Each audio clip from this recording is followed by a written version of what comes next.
रात की खामोशी हवेली के अंदर इतना गहरा छाया हुआ था। दीवारों से लगे दिए अपने मध्यम रोशनी के साथ अंधेरों को मिटाने की नाकाम कोशिश कर रहे थे। सरगम अपने कमरे में बैठी मेज पर कुछ कागजात और पासपोर्ट को घूर रही थी।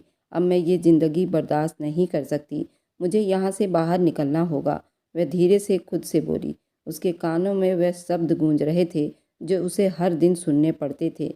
तुम मेरी पत्नी हो और तुम्हें मेरी मर्जी के बगैर कहीं जाने की परमिशन नहीं।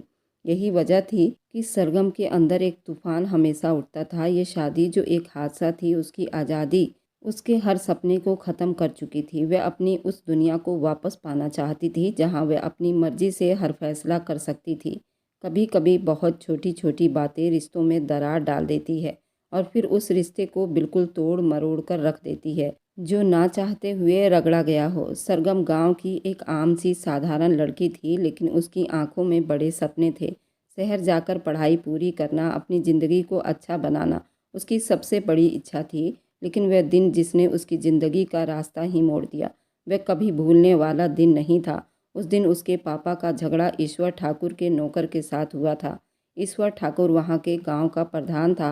वो बड़ा ही सख्त आदमी था, पर ईश्वर ठाकुर का कहना था, प्रमोद यादव उसके नौकर से माफ़ी मांगे। प्रधान जी, मैं गरीब जरूर हूँ, लेकिन एक खुददार इंसान हूँ, इसलिए बगैर गलती की माफ़ी नहीं मांगूंगा।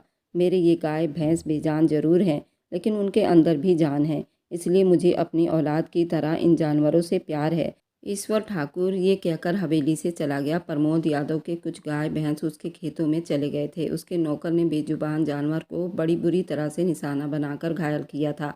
प्रमोद ने माफ़ी मांगने से मना किया तो उस पर इल्ज़ाम लगा दिया गया। मामला पंचायत के पास चला गया।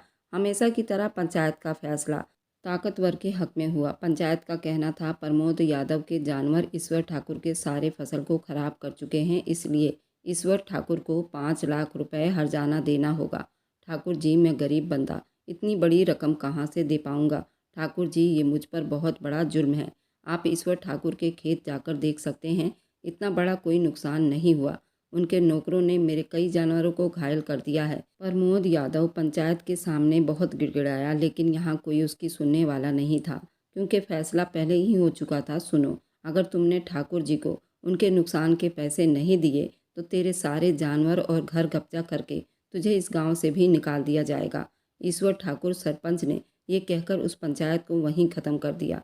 प्रमोद यादव परेशानी में ईश्वर ठाकुर के हवेली की तरफ जा रहा था, ताकि माफ़ी मांगकर इस किस्से को यहीं ख़त्म कर सके। वह अपनी लड़ाई की वजह से अपनी इकलौती बेटी के साथ गांव में बुरा नहीं बनना चाहता था। प्रमोद यादव की पत्नी के मरने के बाद अपनी बेटी सरगम को माँ और बाप दोनों बनकर पाला था। ईश्वर ठाकुर उस वक्त किसी काम से शहर गया हुआ था। चौकीदार ने उसे देखते धीरे से कहा, प्रमोद यादव जानता था ये सब कुछ उसको जलील करने के लिए किया गया था, लेकिन वह सब कुछ बर्दाश्त करने पर मजबूर था, सिर्फ इसलिए क्योंकि गरीब आदमी था। इससे पहले कि प्रमोद यादव का ईश्वर ठाकुर से सामना होता, इससे पहले ही देवांश ठाकुर का सामना सरगम से हो गया।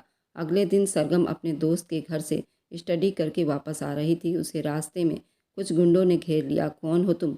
तुम्हें भगवान का वास्ता है, मुझे जाने दो। सरगम उनके सामने हाथ जोड़ रही थी और विनती कर रही थी। वह कमीनी शक्ल बनाकर ठहाके लगा रहे थे। इससे पहले कि वह गुंडे सरगम के साथ कुछ जबरदस्ती करते, देवांश ठाकुर अपने गार्ड के साथ वहां पहुंच गया। उसके गार्ड ने कुछ ही मिनट में उन गुंडों को वहां से भगाने पर मजबूर कर दिया। मेरे सामने ज़्यादा हीरो बनने की ज़रूरत नहीं, मैं जानता हूँ ये सब कुछ तुम्हारे ही चाल है।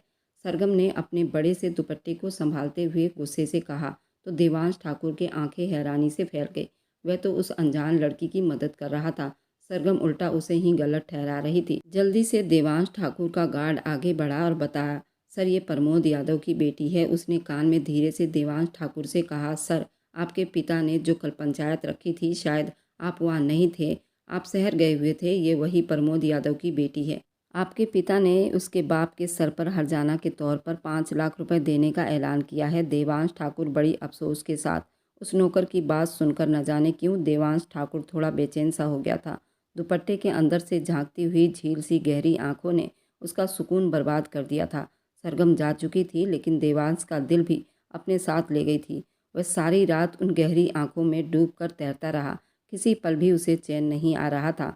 मुझे वह लड़की हर हाल में चाहिए, देवांश सपने में बड़बड़ाया।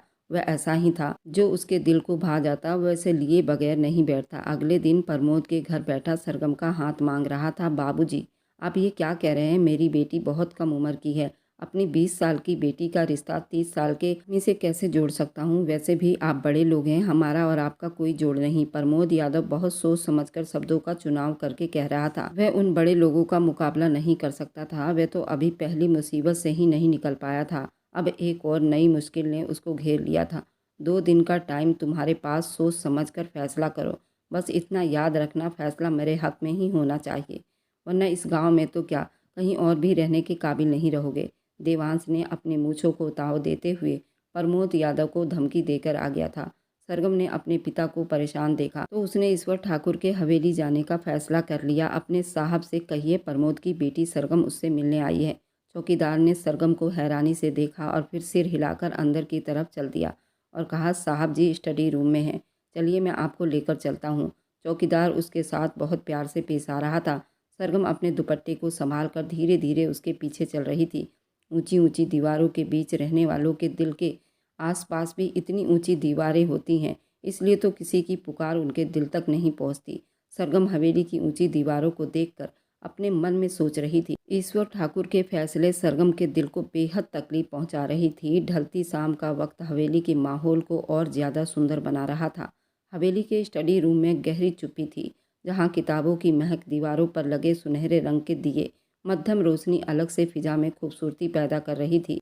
देवांश ठाकुर किताबों की लाइब्रेरी में अपना सर दिए बैठा था। उसकी नज़रें बार बार दरवाजे की तरफ उठ रही थी। अचानक दरवाजे की चरचराहट से घबरा उठा। सरगम दबे कदमों से अंदर आई। देवांश ठाकुर ने सर उठाकर देखा। वह एक पल के लिए सब कुछ थमसा गया। वह बिल्कुल सुन्न होकर उसकी तरफ देख रहा था। अशोक, तुमसे साफ साफ बात करने आई हूँ। ये शादी, ये रिश्ता, मैं इसे स्वीकार नहीं कर सकती और ना कभी करूँगी। इसलिए मेरे पापा को धमकियाँ देना छोड़ दो, सरगम ने सख्त शब्दों में कहा और देवांश अपनी जगह से उठकर खड़ा हुआ। उसके चेहरे पर हैरानी और गुस्सा साफ दिखाई दे रहा था। आज तक किसी ने उसके साथ इस तरह से बात नहीं की थी, लेकिन सरगम की वजह से उसने अपने सारे वसूलों को तोड़ने का फैसला कर लिया था। क्योंकि तुम ये शादी क्यों नहीं करना चाहती? मैं तुम्हें इस हवेली की मलिका बनाकर रखूंगा। उसकी आवाज़ भारी जज्बातों से उभरी हुई थी। ये मेरी ज़िंदगी है और मैं उसे अपने बलबूते पर जीना चाहती हूँ। मैं किसी के ज़बरदस्ती को स्वीकार नहीं करूँगी, चाहे वह तुम ही क्यों ना हो। मैं तुम्हारी धमकियों से डरने वाली नहीं हूँ, इसलिए आइंदा मेरे घर कदम रखने की कोशिश मत करना। सरगम ने उंगली उठाकर वार्निंग दी। सरगम की बातों ने देवांश ठाकुर को और ज़्यादा बेकाबू कर दिया। उसने एक कदम आगे बढ़ाया। वह बोलना चाहता था, लेकिन उसकी नज़रें सरगम के चेहरे और उसके सरकते हुए दुपट्टे पर जम गई। उसके घने बाल उस मध्यम रोशनी में चमक रहे थे। उसका हुस्न देवांश ठाकुर को एक पल के लिए चुप करा दिया था। सरगम के आवाज़ में एक अजीब सा कशिश था। तुम्हें अंदाज़ा भी है तुम मुझसे क्या कह रही हो? मैं तुमसे मोहब्बत करता हूँ, तुम्हारे साथ ज़िंदगी का हर पल बिताना चाहता हूँ। मैंने जब से तुम्हें देखा मुझे एक पल भी सुकून नहीं मिला। तुम्हारा प्यार हासिल करने के लिए मेरे जज्बात मुझे मजबूर कर रहे हैं। देवांश ठाकुर के जज्बात बोझल शब्दों में मोहब्बत का इजहार सरगम से कर रहा था। तुम जैसे लोग अपनी हवस को मोहब्बत का नाम देकर न जाने कितनी लड़कियों को अपनी हवस पूरी करने का सामान बना लेते हो, सरगम ने नफरत से कहा। देवांश ठाकुर का खून खौल गया। वह तेजी से सरगम की तरफ बढ़ा। सरगम ने पीछे हटने की कोशिश की, लेकिन देवांश ठाकुर एक हाथ बढ़ाकर किताबों की अलमारी के साथ उसे रोक लिया। उसकी आंखों में सरगम के लिए बहुत मोहब्बत था। मैं चाहूँ तो अभी इसी वक्त तुम्हें अपने कमरे की सजावट का सामान बना सकता हूँ। उसकी आवाज़ में एक अजीब सा गुरूर और घमंड था। लेकिन मैं तुम्हें इज्जत और मोहब्बत के साथ अपनी पत्नी बनाना चाहता हूँ। अगर हवस पूरी करनी होती उसी दिन कर चुका होता, जिस दिन तुम्हारे लिए तड़प रहा था। वह ऐसा ही था, हर बात बिल्कुल सीधी तरह से करता था। सरगम ने देवांश ठाकुर को गुस्से से देखा। ये मोहब्बत नहीं, ये ज़बरदस्ती है। मैं अपनी मर्जी के बगैर किसी रिश्ते को स्वीकार नहीं कर सकती। अगर तुम मेरे पापा को डरा धमका कर ये शादी करने में कामयाब भी हो गए, तब भी मेरी आत्मा को तुम कभी हासिल नहीं कर सकोगे। मैं तुमसे नफरत करती हूँ और हमेशा करती रहूँगी। सरगम का शब्द पत्थर की तरह सख्त था। तुम्हें जो भी लगे, लेकिन ये बात याद रखो सरगम, मैं तुमसे मोहब्बत करता हूँ। तुम्हें इस ज़िंदगी में या तो मेरा ही होना होगा या फिर मेरा ही होना होगा। उसके अलावा तुम्हारे पास कोई तीसरा ऑप्शन नहीं। लेकिन मैं तुम्हें कभी तुम्हारे परमिशन के बगैर तुम्हें हाथ नहीं लगाऊंगा। इसलिए जिद छोड़ दो, इसका कोई फ़ायदा नहीं। देवांश ठाकुर के शब्द भी पत्थर के लकीरों की तरह था। उस कमरे में एक पल के लिए चुप्पी छा गई थी। सरगम के दिल में उलझन और डर की लहरें दौड़ने लगी थी। शायद वे जानती थी कि वे ज़्यादा देवांश ठाकुर के सामने खड़ी नहीं रह सकेगी, क्योंकि सदियों से यही तो होता आया है, ताकतवर हमेशा जीत जाता है। उसे गहरी सोच में डूबा देखकर देवांश ठाकुर ने एक कदम पीछे हटते हुए कहा, अभी तुम्हारे पास टाइम है सरगम, लेकिन ये वक्त हमेशा नहीं रहेगा, इसलिए याद रखना फैसला मेरे हक में ही होना चाहिए, वरना। देवांश ठाकुर अपनी बातों को अधूरा छोड़ा। सरगम ने उसे नफरत से देखा और फिर अपने दुपट्टे को ठीक करते हुए तेजी से कमरे से निकल गई। देवांश ठाकुर वहीं खड़ा रहा। उसकी नज़रें दरवाजे पर जम गई जहाँ से सरगम अभी निकली थी। ये मुलाकात उन दोनों के बीच एक ऐसा मोड़ था जहाँ देवांश ठाकुर की मोहब्बत और सरगम की नफरत एक दूसरे के आमने सामने खड़ी थी। सरगम, तुम्हें हवेली में नहीं जाना चाहिए था, प्रमोद ने चिंता करते हुए कहा। हम अपना घर बार सब कुछ पंचायत के हवाले करके यहाँ से कहीं दूर चले जाएंगे। बेटी, हम इन बड़े लोगों का मुकाबला नहीं कर सकते, प्रमोद ने भीगे शब्दों में कहा। तो उनकी बेबसी देखकर सरगम का दिल मुट्ठी में आ गया। उसे देवांश ठाकुर से बहुत नफरत महसूस हो रही थी। पापा, मैं शादी करने के लिए तैयार हूँ, सरगम ने सर झुकाकर कहा। तो प्रमोद बिल्कुल हैरानी से उसकी तरफ देखने लगा। उन लोगों ने आपके आसपास गहरा जाल बिछाया है। आप जितनी भी कोशिश कर लीजिए, आप इन समस्याओं से नहीं निकल सकते। सब कुछ बेचकर आप उन लोगों को दे भी दें, तब भी ये झगड़ा ख़त्म होने वाला नहीं, क्योंकि पहले बाप ने हमें सताया, अब बेटे की ज़िद के आगे हम कुछ नहीं कर सकते। हम बहुत गरीब लोग हैं। सरगम ने अपने पापा का हाथ पकड़कर समझाने की कोशिश की। वह अपने पापा को गले लगाकर रोने लगी। प्रमोद अपनी बेटी सरगम से कहने लगा, बेटी माफ़ कर देना, तुम्हारा बाप बहुत कमज़ोर है, उन बड़े लोगों का मुकाबला नहीं कर सकता। प्रमोद भी जानते थे ईश्वर ठाकुर उन्हें दुनिया के किसी भी कोने में सुकून से रहने नहीं देगा। और जब से गुंडों ने सरगम को घेरा था, प्रमोद यादव खुद डर में हो गए थे। ये शादी तुम्हें बहुत महंगी पड़ेगी सरगम, प्रमोद यादव अपने आंसू साफ करते हुए सोच रहे थे। और फिर प्रमोद ने उन लोगों के सामने अपने घुटने टेक दिए और अपनी बेटी को उनके घर ब्याह दिया। 2 दिन के अंदर अंदर देवांश ठाकुर की दुल्हन बनकर उसके कमरे में विराजमान थी। सरगम लाल साड़ी में सजी संवरी बेड पर बैठी थी। देवांश ठाकुर के कमरे की हर सजावट दुल्हन के सपनों को हकीकत में बदलने के लिए सजी हुई थी, लेकिन सरगम के चेहरे पर खुशी की कोई झलक दिखाई नहीं दे रही थी। हल्की हल्की रोशनी, गुलाब की महक, नरम फूलों से घिरा हुआ कमरा किसी सपनों जैसा लग रहा था, मगर सरगम के लिए ये सपना नहीं, एक भयानक हकीकत थी। बेड पर गुलाब की पत्तियां बिखरी हुई थी, बीच में दिल की शक्ल बनाई गई थी। कमरे में रखे ताज़ा फूलों के गुलदस्ते एक खास खुशबू बिखेर रहे थे, लेकिन सरगम के दिल में एक बोझ था जो कमरे की सारी खूबसूरती को बेकार कर रहा था। वह बैठी नजरें झुकाई हुई थी। उसके दिल में नफरत और गुस्से का तूफान ऊधम मचा रहा था। देवांश ठाकुर कमरे में दाखिल हुआ। फूलों के बीच में बैठी सरगम को देखकर उसकी धड़कनें तेज हो गई। अपनी मोहब्बत को पा लेने का गुरूर उसके हर कदम से झलक रहा था। वह कमरे की खूबसूरती को नज़रअंदाज करते हुए उसके करीब आया। देवांश ठाकुर सरगम की मर्जी से सरगम के पास रहना चाहता था। सरगम, मैं जानता हूँ ये सब कुछ तुम्हारे लिए आसान नहीं, लेकिन सरगम ने अचानक अपनी नज़रें उठाई। उसकी आंखों में नफरत की चमक, शब्दों में खालीपन था। रुको देवांश ठाकुर, मेरे करीब मत आना। देवांश ठाकुर थोड़ी देर के लिए चुप हो गया। सरगम के नफरत ने उसे बेचैन कर दिया था। सरगम, मुझे बात करने दो, शायद मैं अपनी बात तुम्हें समझा सकूं, देवांश ठाकुर ने धीरे से कहा। तुम क्या बात करोगे देवांश ठाकुर? इस जबरदस्ती के रिश्ते को तुम प्यार का नाम दोगे? इस बात को हरगिज स्वीकार करने वाली नहीं। क्या देवांश ठाकुर, तुम इस हकीकत को झुठलाओगे? तुमने मेरी जिंदगी के हर सपने को तोड़ दिया है। सरगम ने उदास होकर कहा। मैं मानता हूँ जबरदस्ती शादी हुई है और तुम इस चीज़ को स्वीकार नहीं कर पा रही हो। सरगम ने उसकी बात काट दी। ये शादी तुम्हारी जिद है, लेकिन मेरी हार। तुमने मुझे जबरदस्ती इस बंधन में बांध दिया है, लेकिन मेरे दिल को नहीं जीत सकते। मैं अब तुम्हें अपने करीब हरगिज नहीं आने दूंगी। अगर तुमने ऐसा कुछ करने की कोशिश की तो मैं अपनी जान ले लूँगी, सरगम ने बड़ी गुस्से से और पत्थर की लकीरों के शब्दों में कहा। देवांश ठाकुर बेबसी से उसकी तरफ देखने लगा। सरगम, मैं तुमसे ज़बरदस्ती कुछ नहीं चाहता, मैं सिर्फ ये चाहता हूँ कि तुम मुझे एक मौका दो। देवांश ठाकुर आज पहली बार किसी से कुछ मांग रहा था। मुझे मौका दो। तुमने तो पहले ही मेरी ज़िंदगी से हर मौका छीन लिया है।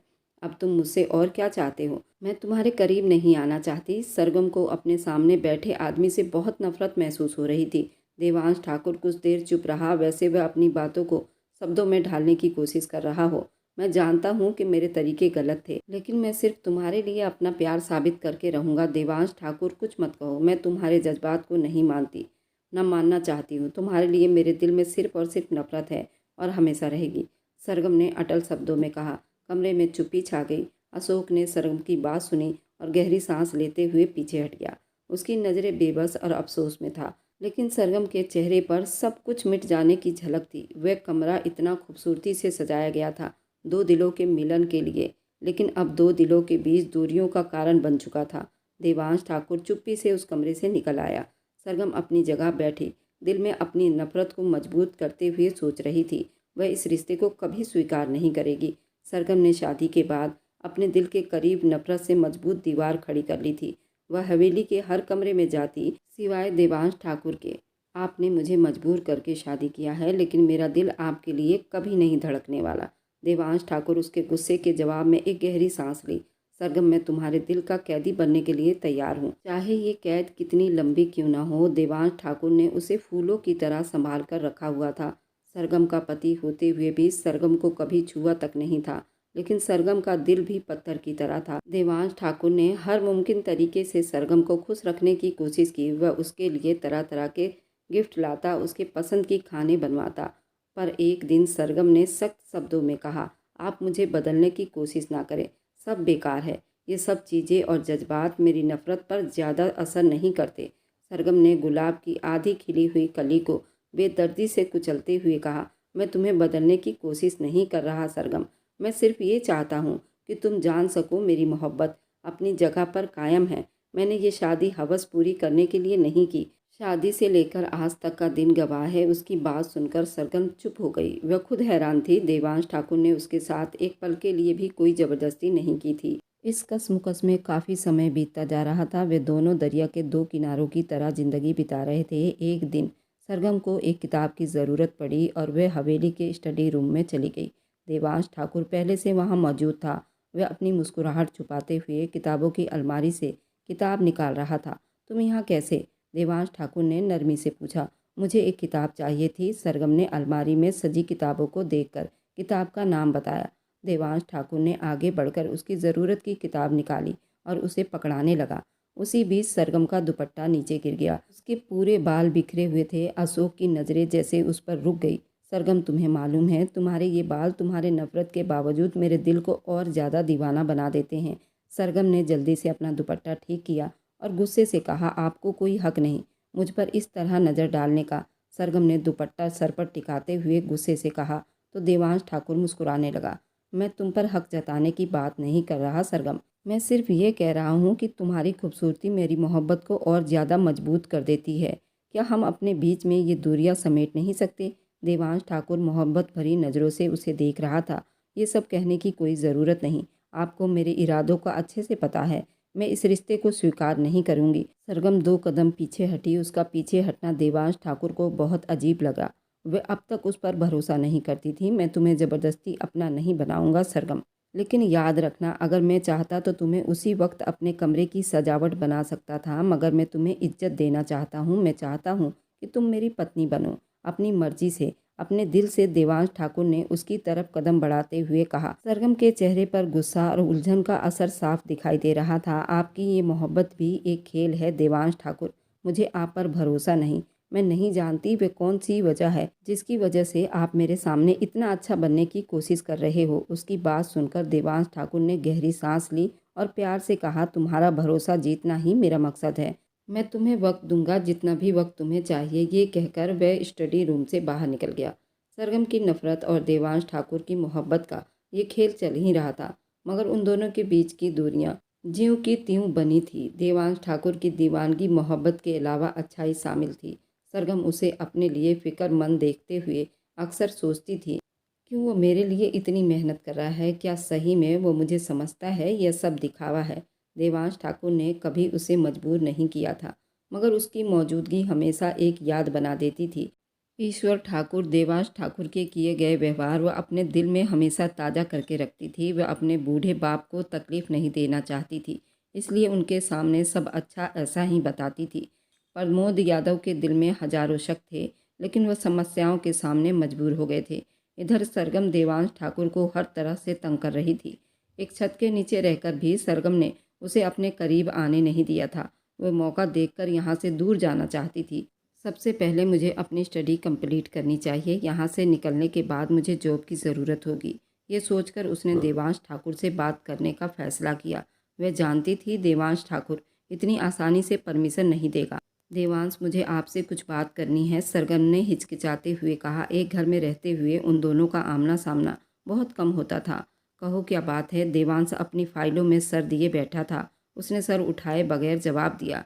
मैंने सोचा था कि शादी के बाद अपनी पढ़ाई पूरी करूंगी। मेरे 2 सेमेस्टर बाकी हैं, आपकी परमिशन हो तो मैं दाखिला ले लूं। सरगम ने अपनी बात पूरी की। उसकी बात सुनकर देवांश ने फाइल बंद कर दी। सरगम की तरफ देखा। सरगम, तुम्हें पढ़ाई की क्या ज़रूरत है? सारा जहां तुम्हारे कदमों में है। तुम एक बार इशारा करो, तुम्हें वह चीज़ मिल जाएगी जिसकी तुम्हें इच्छा होगी। और रही बात पढ़ाई की, तो तुम वह घर में भी रहकर कर सकती हो। तुम्हें कहीं बाहर जाने की ज़रूरत नहीं। देवांश मना करते हुए कहा। सरगम की नफरत भरी सोच को वह अच्छी तरह से जानता था और पहचानता था। लेकिन देवांश, ये मेरी इच्छा है। मुझे लगता है पढ़ाई अधूरी छोड़ देना ठीक नहीं होगा। सरगम ने अपनी बात समझाने की कोशिश की। इच्छाएं सबकी होती है सरगम, लेकिन शादी के बाद जिम्मेदारियां ज़्यादा ज़रूरी होती है। तुम्हें अपनी ज़िंदगी का मकसद समझना चाहिए। वैसे भी तुम्हें घर से निकलने की बिल्कुल परमिशन नहीं दूंगा। अगर पढ़ना चाहती हो तो प्राइवेट एडमिशन दिलवा दूंगा, घर बैठे पढ़ोगी। सरगम को ये जवाब सुनकर बहुत गुस्सा आया। तो क्या चाहते हैं कि मैं अपनी पहचान को भूल जाऊं, अपनी इच्छाओं को दफन कर दूं? मैं यहाँ आपकी नौकरानी बनकर नहीं रह सकती। मुझे इस घर में घुटन महसूस होती है। देवांश ने सख्त शब्दों में कहा। इंसानियत का संबंध इच्छाओं से नहीं, किरदार से होता है। और किरदार तब बनता है जब इंसान अपने रिश्तों को अहमियत देता है। देवांश का शब्द ना चाहते हुए भी सख्त हो गया था। सरगम पैर पटकती हुई वहां से चली गई और देवांश गहरी सांस लेकर रह गया। उसे समझ नहीं आ रही थी सरगम की गलतफहमियों को कैसे दूर करे। उसने अपनी मोहब्बत को हासिल करने के लिए गलत रास्ता चुन लिया था, लेकिन वह आज भी सरगम से मोहब्बत करता था। प्रमोद यादव के मरने के बाद वह जिंदगी से बहुत मायूस हो गई थी। अब वह 1 मिनट यहाँ नहीं रहना चाहती थी। बीते हुए कल उसकी आंखों के सामने रहते थे। वह अपने कमरे में बैठी सोच में गुम होकर अपनी पिछली जिंदगी के बारे में सोच रही थी। कैसे ये सब कुछ उसकी ज़िंदगी का हिस्सा बन गया। उसे वह दिन याद आ गया जब उसके पिता का झगड़ा ईश्वर ठाकुर के नौकर के साथ हुआ था। उस दिन के बाद उनकी ज़िंदगी कभी पहले जैसी ना रही। सरगम ने घड़ी पर नज़र डाली। रात के 3 बज रहे थे। वह अपने बैग में ज़रूरी कागजात और कुछ नकद रकम भी रख ली थी। उसका दिल तेज़ी से धड़क रहा था, मगर वह अपने इरादे को मजबूत किए। यही वक्त है आज सरगम, आज ना गई तो कभी नहीं जा पाएगी। वह दबे कदमों से दरवाजे की तरफ बढ़ी। बाहर पूरी चुप्पी थी। हवेली के पिछले दरवाजे तक पहुंचना इतना आसान नहीं था, लेकिन उसने हिम्मत की। कुछ ही देर में हवेली से दूर निकल आई थी। सरगम गांव से दिल्ली जाने वाली बस में बैठ चुकी थी। उसने अपने चेहरे पर मास्क लगाया हुआ था। उसे ऐसा महसूस हो रहा था वह आज़ाद हो चुकी है। मगर उसका ये सुकून ज़्यादा देर तक ना टिक सका। रास्ते में बस अचानक रुक गई। बाहर शोर बढ़ने लगा। सरगम ने खिड़की से झांक कर देखा तो दिल दहल गया। देवांश ठाकुर के आदमी बस खाली करवा रहे थे। हे भगवान, मुझे पकड़ने आए हैं। उसका दिल हलक में अटकने लगा। बस खाली होने के बाद देवांश ठाकुर गुस्से से अपने कंधों पर बंदूक डाले बस में दाखिल हुआ। उसने सीधा सरगम की तरफ देखा। ये तुम्हारी बहादुरी है सरगम? उसकी आवाज़ में बहुत गुस्से की लहर थी। बहुत बड़ी गलती की है तुमने। खैर, अब ये गलती तुम्हें बहुत महंगी पड़ेगी। सरगम का दिल पैर की तरह लड़खड़ा रहा था। आपको कोई हक नहीं मेरी ज़िंदगी पर कब्जा करने की। ये शादी मेरी मर्जी के बगैर हुई है। उसने खुद को संभालते हुए कहा। शादी मेरी मर्जी से हुई है और ये मर्जी अब तुम्हें माननी होगी। देवांश ठाकुर ने सख्ती से कहा। तुम्हें क्या लगता है ये सब कोई इत्तेफाक था? तुम्हें जांचने का मेरा ये चाल का हिस्सा था। तुम्हें ये समझा सकूं कि तुम्हारी आज़ादी का सपना सिर्फ एक शराब है। देवांश ठाकुर, तो आपने मेरी हर हरकत पर नज़र रखी थी। नहीं सरगम, मैं उन सभी चीज़ों को जानना चाहता था जो तुमसे जुड़ी हुई थी और जिसे तुम पसंद करती थी, जिस पर भरोसा करती थी। मुझे उन सभी लोगों पर नज़र रखना था और आज की डेट में वे सभी लोग बेनकाब हो गए हैं। जिसने प्रमोद यादव को मेरे बाप के सामने लाकर खड़ा कर दिया था, वह इंसान मेरे ही घर में खुलेआम घूम रहा है और उसी इंसान ने तुम्हारी मदद की है। मैं उसका नाम तो नहीं बताऊंगा, लेकिन हाँ, मैं उसको रंगे हाथों जरूर पकड़ लूँगा। सरगम अब बेबस हो गई थी। आपको मुझसे मोहब्बत से नहीं, अपनी जिद से काबू में रखना है। सरगम ने बेबस होकर कहा, मोहब्बत हो या जिद, फ़र्क सिर्फ नाम का है सरगम, जो चाहे समझो। लेकिन मैंने तुम्हारी मोहब्बत में तुम्हारे सामने घुटने टेक दिए थे, इसलिए तो आज तक तुम अलग कमरे में रहती हो, लेकिन अब तुम्हें मुझे स्वीकार करना पड़ेगा। रात के अंधेरे में देवांश आसमान को देख रहा था। उसके चेहरे पर एक अजीब तरह की तसल्ली थी। ये लड़की मेरे लिए बनी है और उसे अपने दिल से स्वीकार करने पर मजबूर करूंगा। सरगम को गाड़ी में बिठा दिया। रास्ते भर दोनों के बीच बिल्कुल चुप्पी रही, मगर ये चुप्पी किसी तूफान की तरह दिखाई दे रहा था। सरगम हवेली पहुंचते ही अपने कमरे में बंद हो गई। देवांश की शक्ल तक देखना नहीं चाहती थी। उसे अब देवांश से बहुत डर लग रहा था। न जाने वो मेरे साथ अब क्या करने वाला था। सरगम, जल्दी से दरवाज़ा खोल दो, नहीं तो मुझसे बुरा कोई नहीं होगा। देवांश ने दरवाज़ा खटखटाते हुए सख्त शब्दों में कहा तो सरगम ने दरवाज़ा खोल दिया। सरगम, तुम्हें ये समझना होगा कि भागने से समस्याएं हल नहीं होती। मैं तुम्हारी पहली और आखिरी गलती समझकर माफ़ कर रहा हूँ, लेकिन अब तुम 24 घंटे मेरे नज़र में रहोगी। इसलिए आज के बाद ऐसा कोई भी कदम उठाने से पहले 100 बार ज़रूर सोचना होगा। और हाँ, आज से तुम मेरे कमरे में रहोगी और मेरे सीने पर सर रखकर मेरी धड़कनें सुना करोगी, ताकि तुम्हें मेरी मोहब्बत की धुन सुनाई दे। उसकी बात सुनकर सरगम बिदक गई। आपको क्या मालूम मेरी ज़िंदगी किस तरह से बीत रही है। कि आंखों में आंसू झिलमिला रहे थे। सरगम, तुम्हें अब ये समझना होगा कि शायद भगवान ने हम दोनों की किस्मत में ये लिख दिया है, वह कभी बदल नहीं सकता। हम दोनों की शादी हो चुकी है, अब इस बात को स्वीकार कर लो। ये कहकर देवांश ने उसका हाथ पकड़े अपने कमरे की तरफ जाने लगा। सरगम तो उसके पास नहीं रहना चाहती थी, लेकिन अपनी एक गलती की वजह से वह खुद को बहुत कमज़ोर महसूस कर रही थी। शादी के पहली बार देवांश ठाकुर उसके इतने करीब आ रहा था, उसकी नाना किसी काम न आई। वह देवांश की बाहों में फड़फड़ाने लगी। देवांश, मैं ये सब बिल्कुल नहीं चाहती, उसने कमज़ोर शब्दों में कहा। मुझे ये सब करने पर मजबूर किया है सरगम। मैं तुम्हें आज हर तरह से अपने नाम कर लूँगा, ताकि तुम आइंदा मुझे छोड़ देने का ख्याल अपने दिमाग से निकाल दो। देवांश ने उसकी आंखों में झांकते हुए कहा तो उसने नज़रें झुका ली। सरगम, तुम दिल्ली किसके पास जा रही थी और यहाँ से निकलने में कौन तुम्हारी मदद कर रहा था? अगले दिन नाश्ते की टेबल पर देवांश ने पूछा तो सरगम के हलक में निवाला अटक गया। कोई भी मेरी मदद नहीं कर रहा था। ये कहकर वह उठी और नाश्ता अधूरा छोड़कर कमरे से जाने लगी। देवांश ने कहा, सरगम, मुझे पता है तुम्हारी मदद कौन कर रहा है। मैं सिर्फ उसको रंगे हाथों पकड़ना चाहता हूँ। अभी तो सिर्फ मुझे उस पर शक है, इसलिए मैं उसको कुछ नहीं कह सकता, लेकिन मैं ज़रूर बहुत जल्द उसको बेनकाब करने वाला हूँ और तुम्हारे कदमों में उसको लाकर ढेर कर दूंगा। सरगम उसकी बातें सुनकर बहुत घबरा गई। वह ये कभी नहीं चाहती थी मेरी वजह से किसी को कोई तकलीफ पहुँचे। अब वो बहुत ज़्यादा चौकन्नी हो गई। देवांश की बातें सुनकर उलझन में हो गई थी। क्या सही में उसे मेरी परवाह है या ये सब उसकी ज़िद है? दूसरी तरफ देवांश हवेली के आंगन में टहल रहा था। उसका गुस्सा धीरे धीरे कम हो रहा था, मगर सरगम की बातें उसके दिल में चुभ रही थी। ये लड़की समझती क्यों नहीं, मैं उसकी भलाई के लिए ये सब कुछ कर रहा हूँ। हे भगवान, मैं इस आदमी के साथ नहीं रहना चाहती। सरगम अब बहुत परेशान हो गई थी, क्योंकि देवांश ने उसका मोबाइल भी ले लिया था। सरगम अपने मोबाइल के लिए बहुत परेशान हो गई थी। वह पूरा दिन कमरे में बंद थी। देवांश भी न जाने कहाँ गायब था। वह उन्हीं सोचों में गुम थी। नौकरानी उसे डिनर करने के लिए बुलाने आई। तुम जाओ, मैं 5 मिनट में आती हूँ। सरगम के कहने पर वह चली गई। सरगम किसी भी तरह से अपना मोबाइल लेना चाहती थी। मोबाइल फ़ोन मांगने पर देवांश ने जवाब दिया, रिश्ता हक से नहीं दिल से जीता जाता है, सरगम से कहा और अपनी प्लेट में चावल डालने लगा। देवांश ने भी ज़्यादा कोई बात नहीं की और चुप से खाना खाने लगा। उसी रात हवेली के पुराने कमरे में देवांश बैठा था। उन सभी चीज़ों को बार बार सोच रहा था। आखिर इन दोनों परिवारों में दुश्मनी का कारण कौन है? वह सभी पुरानी बातों पर गौर करने लगा, क्योंकि जिस दिन वह झगड़ा हुआ था देवांश शहर गया हुआ था। इसी तरह कई महीने बीत गए। सरगम धीरे धीरे अब हवेली के कामों में अपना योगदान देने लगी थी। उसकी नफरत अभी भी बरकरार थी। वह तो सिर्फ इस हवेली से निकलना चाहती थी। सरगम की बचपन की सहेली नगीना एक बार फिर उन दोनों के बीच में आ चुकी थी। सरगम के दिल्ली जाने वाले किस्से को भूल जाना देवांश की सबसे बड़ी गलती बन चुकी थी। सरगम, क्या तुमने भी आम औरतों की तरह एक मर्द की झूठी मोहब्बत के कैद में रहने का फैसला कर लिया है?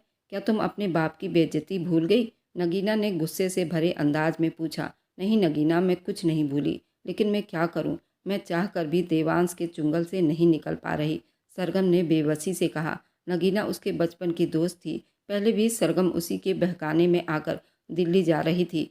जब से नगीना दिल्ली जाकर रहने लगी थी, वह सरगम को अपने पास बुला रही थी और वह कह रही थी, सरगम तुम पढ़ी लिखी हो, आकर मेरे पास रहो। सरगम अपनी सहेली नगीना से बताने लगी, देखो नगीना, मेरे पापा ने तो मरने से पहले देवांश को माफ़ कर दिया है। उन्होंने मुझे भी कहा था देवांश को माफ़ कर दो। देवांश एक बहुत ही अच्छा लड़का था। गांव में उसको काफ़ी लोग पसंद करते थे। वैसे तो उसके पिता ईश्वर ठाकुर को भी पसंद करते थे। जब से प्रमोद का ईश्वर ठाकुर से झगड़ा हुआ था, कई लोग उसको नापसंद भी करते थे। देवांश ठाकुर पर तो गांव की सारी लड़कियां मरती थी, क्योंकि वो बहुत ही हैंडसम लड़का था और बहुत समझदार था। पर देवांश की बदकिस्मती यही थी, उसको सरगम पसंद आ गई थी और उसने सरगम से शादी भी कर ली थी। तरीका गलत था, लेकिन क्या करता, दिल के हाथों मजबूर था। गांव की आधी से ज़्यादा लड़कियां उस बात पर बहुत नाराज़ थी। आखिर सरगम में ऐसा क्या था? जबकि सरगम की सहेली नगीना भी इसी आग में जल रही थी, लेकिन सरगम बिल्कुल अनजान थी। पूरी दुनिया में सिर्फ वह नगीना पर ही विश्वास करती थी। सरगम, तुम अकेले देवांश का मुकाबला नहीं कर सकती, लेकिन सरगम, हम दोनों मिलकर उसका मुकाबला ज़रूर कर सकते हैं। नगीना कई दिनों तक उसे याद दिलाती रही। उसके बाद सरगम ने एक बार इतनी भारी गलती कर दी, उसने दिल्ली जाने का फैसला फिर से कर लिया। रात का सन्नाटा सवार हो चुका था, हवेली के चिराग बुझ चुके थे और दूर दूर पेड़ों के बीच हल्की सी सरसराहट थी। मगर सरगम के अंदर तूफान बढ़ चुका था। वह बेड के किनारे बैठी अपने दिल की धड़कनों को काबू में करने की कोशिश कर रही थी। पहली बार फिर से उसने अपना इरादा पक्का कर लिया था। वह हर हाल में यहाँ से भाग जाएगी। देवांश फिर से किसी काम से शहर गया था। कमरे का दरवाज़ा धीरे से खुला और धीरे कदमों से हवेली के दरवाजे की तरफ बढ़ने लगी। वह हर पल अपने पीछे किसी के आने का डर महसूस कर रही थी। चौकीदार की नज़रों से बचकर वह बाग के पीछे से निकलने में कामयाब हो गई। दिल्ली पहुंची। वहां पहुंचकर उसने नगीना से बात की, जो पहले से उसके इंतज़ार कर रही थी। सरगम, तुम आ गई, मैं बहुत खुश हूँ। तुमने हिम्मत की और वहाँ से निकल आई। नगीना ने उसे गले से लगाते हुए कहा, तुम आराम करो, मैं तुम्हारे लिए उन सभी से मुकाबला करने को तैयार हूँ। तुम्हें अब किसी बात की फिक्र करने की ज़रूरत नहीं। नगीना ने उसे गले से लगाकर तसल्ली दी। वह सुकून में हो गई। सरगम नगीना की बातों में आ गई थी। उस पर आंख बंद करके भरोसा करती थी। वह उसके बचपन की दोस्त थी। उसे नगीना कभी कोई खतरा महसूस नहीं हुआ था। नगीना उसे उम्मीद दिला रही थी, वह उसकी नई जिंदगी शुरुआत करने में उसकी मदद करेगी, वरना वह तो देवांश की कैद को स्वीकार करने का फैसला कर चुकी थी। वह बहुत दिन बाद सरगम ने सुकून का सांस लिया। उसे लगा वह आखिरकार उस कैद से आज़ाद हो चुकी है। नगीना ने उसके खाने के लिए कुछ मंगवाया, वादा किया अगले दिन वह उसे किसी सुरक्षित जगह पर रहने का इंतजाम करेगी। नगीना दिल्ली में खुद एक होटल में ठहरी हुई थी, लेकिन सरगम को ये नहीं मालूम था कि नगीना के इरादे कुछ और थे। हाँ जी, लड़की बिल्कुल तैयार है, सुबह तक तुम उसे ले जा सकते हो। रकम तैयार रखना, याद रखना कोई गड़बड़ नहीं होनी चाहिए। रात को नगीना बालकनी में खड़ी होकर बात कर रही थी। नगीना ने फ़ोन बंद किया और पलटकर देखा, सरगम गहरी नींद में है। उसके चेहरे पर शैतानी मुस्कुराहट थी। बेचारी सोचती है कि मैं उसकी दोस्त हूँ, लेकिन इसे क्या पता है कितने सालों से इसकी आग में जल रही हूँ। जब से इससे मेरी मोहब्बत को छीना है, मैं एक रात भी सुकून से नहीं सो पाई हूँ। इसे क्या लगता है मैं इसको इतने प्यार से जीने दूंगी? इसको तो मौत से भी बदतर ज़िंदगी दूंगी। ये याद रखेगी, जैसे मैंने प्रमोद यादव के और ईश्वर ठाकुर के बीच झगड़ा करवाया था। मैं जीत कर भी हार गई थी, क्योंकि देवांश ने सरगम से शादी कर ली थी और सारी दुश्मनी पल भर में ख़त्म हो गई थी। देवांश ने अपनी तरफ से उन लोगों की बहुत हिफाजत की थी। वह हर पल साई की तरह उन दोनों की हिफाजत कर रहा था, क्योंकि वह सरगम के दिल को जीतना चाहता था। सबसे पहला पैगाम उसने मुझसे ही भेजने की कोशिश की थी, तभी तो उन दोनों के बीच दूरियां पैदा कर रही थी। पर मेरी बदकिस्मती थी, इतना सब कुछ करने के बाद फिर भी देवांश ने उससे शादी कर ली और उसे एक फूल की तरह रखने लगा। मैं रोज पल पल उसके आग में जल रही थी। उसने दिल ही दिल में कहा और मुस्कुराते हुए सरगम के बराबर लेट गई। अगले दिन शाम के वक्त नगीना उसे साथ ले जाने के लिए तैयार थी। चलो एक ऐसी जगह लेकर चलती हूँ जहाँ तुम बिल्कुल सुरक्षित रहोगी, सरगम ने नगीना से कहा। तुम्हारा बहुत बहुत धन्यवाद। और उसके साथ गाड़ी में बैठ गई। रास्ते में न जाने क्यों सरगम को कुछ अजीब सा महसूस हो रहा था। नगीना, हम कहाँ जा रहे हैं? तुम फिक्र ना करो, बस थोड़ा सा सफ़र बाकी है, नगीना ने मुस्कुराते हुए जवाब दिया। जब गाड़ी एक अजनबी रास्ते पर रुकी तो सरगम को शक हुआ। उसने देखा कि वहाँ कुछ अनजान लोग खड़े थे। उनकी बुरी नज़रें ये महसूस कर चुकी थी। उसका दिमाग झटके से खुला। उसे कुछ गलत होने का महसूस हुआ। ये सब कौन है और मेरे साथ क्या हो रहा है? सरगम ने डरते हुए पूछा। सरगम, तुम्हें क्या लगता है मैं तुम्हें यहाँ बचाने के लिए लाई हूँ? सरगम, तुमसे तो मुझे उसी दिन नफरत हो गई थी जब देवांश ने पहली बार तुम्हें एक खत दिया अपने प्यार को जताने के लिए, पर वह खत मैंने फाड़ कर फेंक दिया था, तुमको नहीं दिया था, और पूरे तन बदन में आग सी लग गई थी। उसके बाद तो न जाने मैंने कितना कुछ किया तुमको देवांश से दूर करने के लिए, लेकिन तुम तो जैसे देवांश की जिंदगी ही बन गई। ये सब बातें सुनकर सरगम का सर चकराने लगा था। वह कब बेहोश हो गई उसे पता ही नहीं चला। जब होश आया तो वह अस्पताल में थी। उसके आसपास काफ़ी डॉक्टर थे। देवांश उसके सामने ही बैठा था। सरगम देवांश से बात करना चाहती थी। वह बता देना चाहती थी जो नगीना ने उसके साथ किया।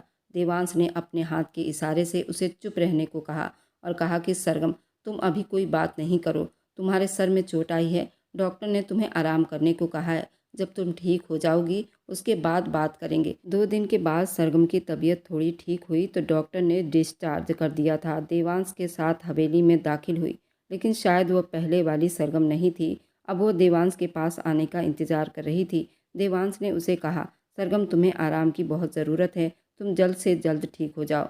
जब सरगम ने देवांश का हाथ पकड़ा तो देवांश उसकी तरफ आंखों में आंसू लिए देखता रहा और कहने लगा, सरगम, तुम मुझे माफ़ कर दो। मैं तुमसे ज़बरदस्ती शादी ज़रूर की थी, लेकिन मैं तुमसे बहुत पहले से मोहब्बत करता था। मेरी मोहब्बत की आवाज़ तुम तक नहीं पहुंची थी और मुझसे गलतियों पर गलतियां होती चली गई। तुम्हारे अंदर गलत फहमियाँ पैदा होती चली गई, पर मैं क्या करता, मैं तो अपने दिल के हाथों मजबूर था। उसने देवांश के मुंह पर हाथ रख दिया और कहा कि देवांश, बस अब कुछ मत कहो। नगीना ने हम दोनों के बीच बहुत दूरियां पैदा कर दी थी। शायद मैं उस हकीकत को नहीं देख पाई थी। सच्चाई के समुंदर को छोड़कर झूठ के चट्टानों की तरफ बहकती चली गई। तुम मुझे सच दिखाना चाहते थे, लेकिन झूठ की पट्टी मेरी आंखों से नहीं उतर रही थी। देवांश, तुम मुझे माफ़ कर दो। शायद मैं तुम्हारे माफ़ी के लायक भी नहीं। मैं तुम्हारे साथ बहुत बुरा किया।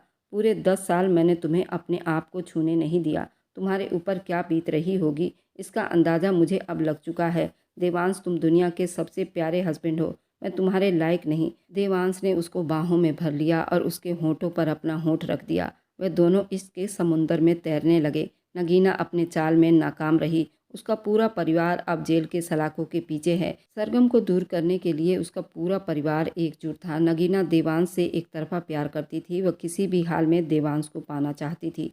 सरगम और देवांश की सच्ची मोहब्बत के आगे नगीना हार गई। मेरी कहानी सुनाने का मतलब ये था, कभी कभी इंसान नफरत को छोड़कर सामने वाले की अच्छाई को देखे तो शायद उसको कुछ और भी दिखे। हर गलती करने वाला इंसान बुरा इंसान नहीं होता, उसके अंदर भी काफ़ी अच्छाई होती है। उससे नफरत ना करके अच्छाई पर ध्यान दें तो काफ़ी समस्याएं हल हो जाती हैं। दोस्तों, मेरी बात से सहमत हो तो मुझे कमेंट में ज़रूर बताइएगा। अगर आपको आज की कहानी पसंद आई है तो वीडियो को ज़रूर लाइक कीजिएगा और अपने दोस्तों के साथ शेयर भी कीजिएगा। और हाँ, अगर आपने अभी तक हमारे चैनल को सब्सक्राइब नहीं किया है तो ज़रूर सब्सक्राइब कर लीजिए। मिलते हैं हम अपनी कल की एक और नई दिलचस्प कहानी के साथ। मुझ पर सदा अपना प्यार और स्नेह बनाए रखें। सभी को मेरा प्यार भरा नमस्कार दोस्तों।